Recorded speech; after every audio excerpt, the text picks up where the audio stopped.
Hello, upper school community. This is Mr. Sept with some important thoughts as we get ready to connect again starting next Monday. First and foremost, I hope that everyone had a safe and healthy spring break and that you, like me, are looking forward to beginning school again next Monday. Now, ideally, we would be meeting together on campus, but for health reasons, it'll be important for us to socially distance for the month of April.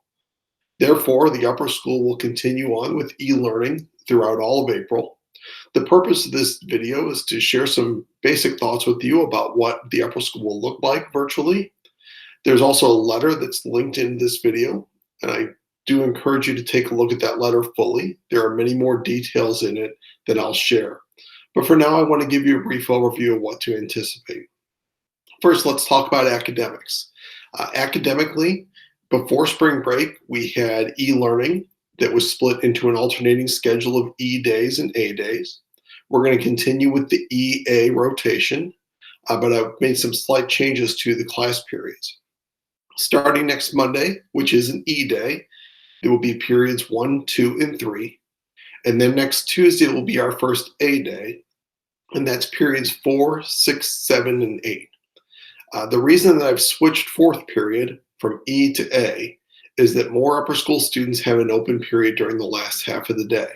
And so therefore this switch will provide better daily balance to their schedules. The second change I've made is to add in some time for community. Students, you know how important times like mid-morning and flex are to our upper school program, being able to connect with others outside of academics. And so each day I've built in a half hour from 10:30 to 11 of community time.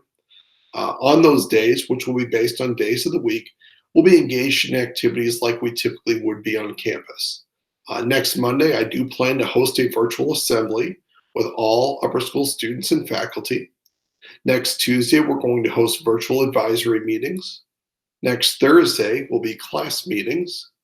And Wednesday and Friday, we're going to leave open for club meetings. Students, if you are a club leader, I encourage you to consider whether your club could meet virtually. If so, I'd like you to consult with your faculty sponsor so that you can determine how your club might meet either on Wednesday or Friday during that community time. The last piece I've added into the schedule are designated office hours for teachers. Students, I know that you'll be working on some things outside of your class times and you might have questions. I've designated the time from the end of classes each day up until 3 o'clock is times when your teachers will be available to respond to your questions via email, to be able to host small group help sessions, or to have some one-on-one individual sessions. So I hope you take advantage of those times. Now, beyond the academics, of course, there's a lot of program we have in the upper school, especially as we're getting closer to the end of the school year. We've taken a close look at the different events that were going to happen during April and have tried to be very thoughtful about what we can do to continue to think about how to facilitate those events, either through postponement or potentially holding them virtually. There is a full list in the email, the letter, that talks through each and every one of these events. But just briefly, I'd like to mention there are some things that are in our control, and we're doing our best to host those.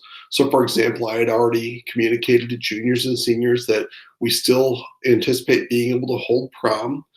Prom has been moved to Friday, May 22nd, in the hopes that we're back on campus at that point in time and can have our prom down at Morton Arboretum.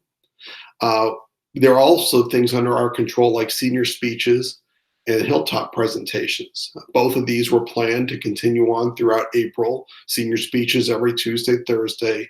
Hilltop presentations were set for Wednesday, April 15th. Clearly, we cannot do either of those during this time on campus. However, our goal is to think thoughtfully about the best way to be able to facilitate these events. I'll be thinking about senior speeches, hilltop presentations, and other school events with the faculty members who work with those, and hopefully be able to communicate with you in the next week or two about what those events might look like. And then there are some things that are out of our control. Spring sports, I appreciate the way that our student athletes are connecting with their coaches and doing personal workouts. Clearly, interscholastic competition is not happening during the month of April. IHSA The IHSA just put out another message yesterday. They still hope that if schools begin again on May 1st, that they can hold a spring competitive season that does culminate in state tournaments. And so we hold out that same hope that they do, and we'll continue to watch for IHSA for that guidance. Additionally, the College Board is an organization that runs AP exams and SAT tests, and clearly we're going to have to follow their lead on what will happen with those events. I had already sent out some information about AP changes. I'll be learning more in the next couple days that I can share with our community. Finally, April is the time when I'd hope to work with students to talk about January term, to finalize the course list and to start the course selection process. And I fully anticipate that we will be able to do that virtually. So I'll talk about that likely during some upcoming assemblies. Finally, I know that our seniors and juniors at this point in time are deep in different parts of the college process. Seniors, you've passed April 1st, meaning that you should have heard back from the majority of your schools by now, and you're looking ahead to where you're going to matriculate next year. Mr. Rafferty is planning to send an email to you all sometime in the next couple days with some specific thoughts about how we can help support you through these final stages. Juniors, you're earlier in the process, but we still want to keep your college process momentum going. And so you can be on the lookout for some communication from us early next week to help you understand what you could be doing on April or during April to keep your momentum going, and how Mr. Rafferty, Ms. Flugel, and I will continue to support you, even though we're going to have to do so virtually. That's the basic overview of what the letter contains. Again, I encourage you to read it fully. I wish we were together on campus next week. I certainly miss that aspect of school, as I imagine you do as well. But I look forward to connecting with you virtually and hope that down the road in May, we're able to come back and finish out the school year in a traditional fashion. If not, rest assured that I'm committed to making the end of the school year as celebratory as it possibly can be in whatever format we're allowed. With that, if you have any questions, you're welcome to email me, dsept@elginacademy.org, and I'll gladly respond.